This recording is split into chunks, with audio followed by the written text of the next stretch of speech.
പാലക്കാട് ധോണിയിൽ വീണ്ടും കാട്ടാന ഇറങ്ങി. ധോണി മായാപുരം പെരുന്തുളത്തിക്കളത്തിലാണ് ആന ഇറങ്ങിയത്.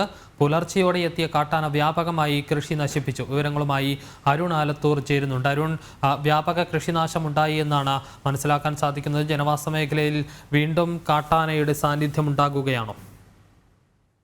തീർച്ചയായും വിഷ്ണു, പാലക്കാട് ധോണിയിലെ ജനവാസ മേഖലയിൽ വീണ്ടും കാട്ടാന ഇറങ്ങിയിരിക്കുകയാണ്. ധോണി മായാപുരത്തെ പെരുന്തുളത്തിക്കളത്തിലാണ് ആന ഇറങ്ങിയത്. പുലർച്ചെയോടെ എത്തിയ ആന വ്യാപകമായി കൃഷി നശിപ്പിക്കുകയായിരുന്നു. ഈ പെരുന്തുളത്തിക്കളം സ്വദേശി മോഹനന്റെ നെൽകൃഷിയാണ് ആന നശിപ്പിച്ചത്.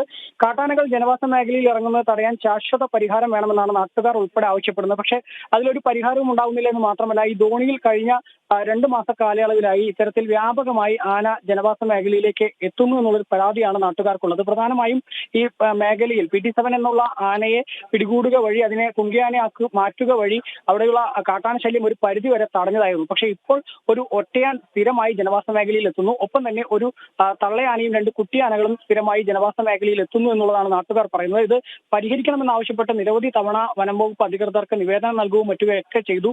പക്ഷേ അത് തടയുന്നതിന് യാതൊരു നടപടിയും ഉണ്ടാകുന്നില്ല എന്ന് മാത്രമല്ല, ഈ മലയോര മേഖലയിൽ വനാതിർത്തിയിൽ ഫെൻസിംഗ് കൃത്യമല്ല. അതുകൊണ്ട് തന്നെ ഈ ഫെൻസിംഗ് കൃത്യമല്ലാത്തത് കൊണ്ട് തന്നെ ആനകൾ ജനവാസ മേഖലയിലേക്ക് എത്തുന്നു എന്നുള്ളതാണ് നാട്ടുകാർ പ്രധാനമായും പരാതിയായി പറയുന്നത്. അതുകൊണ്ട് തന്നെ ഈ ഫെൻസിംഗ് ഉൾപ്പെടെ പുനഃസ്ഥാപിച്ച് അവിടെ ആനകൾ ആനയാണെങ്കിലും മറ്റു വന്യമൃഗങ്ങളാണെങ്കിലും ജനവാസ മേഖലയിലേക്ക് എത്താതിരിക്കുന്നതിന് വേണ്ടിയുള്ള ഒരു ശാശ്വത പരിഹാരം കാണാൻ അടിയന്തര നടപടി സ്വീകരിക്കണമെന്നുള്ളൊരു ആവശ്യമാണ് പ്രധാനമായും നാട്ടുകാർ ഉന്നയിക്കുന്നത്.